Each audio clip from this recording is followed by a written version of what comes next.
गांव शोलापुर में अखिल नाम का एक लड़का रहता था। उसने अपनी डिग्री पूरी कर ली थी और वो नौकरी के लिए कोशिश कर रहा था, लेकिन नहीं मिलने पर निराश महसूस करता था। रोज की तरह वो उस दिन भी एक इंटरव्यू के लिए गया, लेकिन इस बार भी उसका चयन नहीं हुआ तो वो एकदम सुस्त पड़ गया। भूख लगने पर वो एक नूडल्स वैन के पास गया और ऑर्डर दिया। फिर जाकर उदास सा एक कुर्सी पर बैठ गया। कुछ देर बाद नूडल्स तैयार करके नूडल्स वैन के मालिक ने उसे लाकर दिए, लेकिन अखिल अपने ही ख्यालों में खोया रहा। उसे उदासी में डूबा देखकर उस दुकान का मालिक उसके पास आया और पूछने लगा, अरे सुनो, तुम्हारे नूडल्स ठंडे हो रहे हैं। सुस्त चेहरे के साथ अखिल ने कहा, रोज ही खाता हूं गरम, आज एक दिन ठंडे खा लूंगा तो कुछ बिगड़ नहीं जाएगा। सुनो लड़के, लगता है कि तुम दुखी हो। मैं समझ सकता हूँ। अगर तुम ठीक समझो तो दुखी होने की वजह बताओ। अगर मुमकिन हुआ तो मैं तुम्हारी मदद करूंगा और तुम्हें कोई हल भी सुझाऊंगा। मैं बेरोजगार हूँ। कई दिनों से मैं नौकरी के लिए कोशिश कर रहा हूँ, लेकिन मुझे नौकरी नहीं मिल रही। अब मेरे पास एक रुपया भी नहीं बचा है। मेरे दोस्त मुझे चिढ़ाते हैं कि मैं किसी काम का नहीं हूँ, यूजलेस हूँ। मालिक ने उसकी बात को समझते हुए कहा, अखिल चिंता मत करो, तुम्हें नौकरी मिल जाएगी। कल सुबह आकर मुझसे मिलना। Thank you so much uncle. वो नूडल्स खाता है और वहां से चला जाता है। फिर अगले दिन सुबह वो उस नूडल वाले के पास गया। आ गए तुम? ठीक है, इस ऑर्डर को उस कस्टमर को दे दो और वो वाले कस्टमर से ऑर्डर ले लेना। अखिल ने वैसा ही किया। सुबह से शाम तक वो ऑर्डर्स ग्राहकों तक पहुंचाता रहा।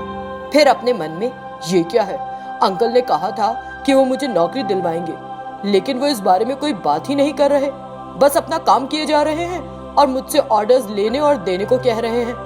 मैं भी एहसान मानकर किए चले जा रहा हूँ, लेकिन अभी तक मेरे काम या नौकरी के बारे में कुछ भी नहीं बताया। बहुत हो गया, मैं अभी जाकर पूछता हूँ।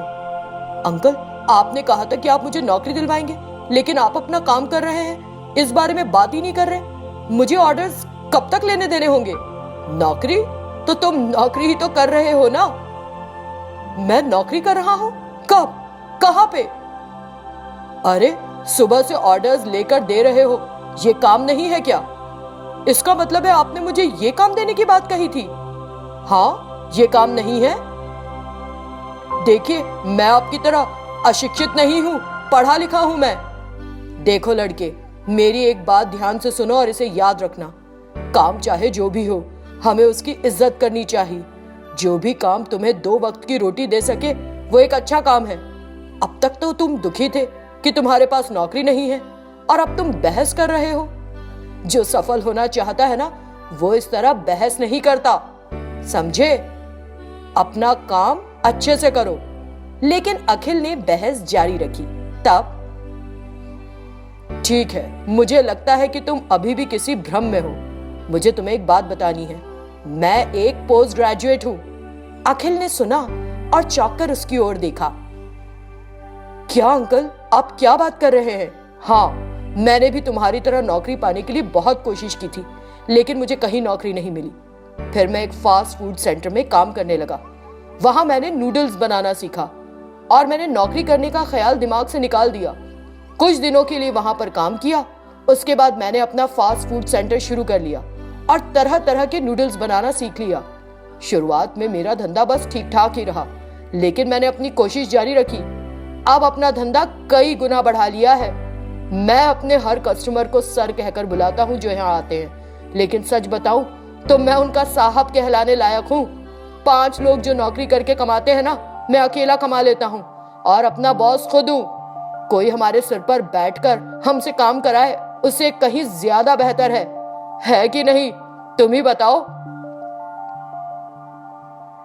अखिल को उसकी बात सुनने के बाद सच्चाई का एहसास हुआ।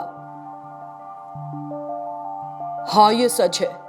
अगर मुझे नौकरी मिल भी जाती है तो मैं ज्यादा से ज्यादा 10,000 रुपए कमाऊंगा, लेकिन अगर मेरा खुद का बिजनेस होगा और मैं कड़ी मेहनत करूंगा तो मैं दुगना पैसा कमा सकता हूँ।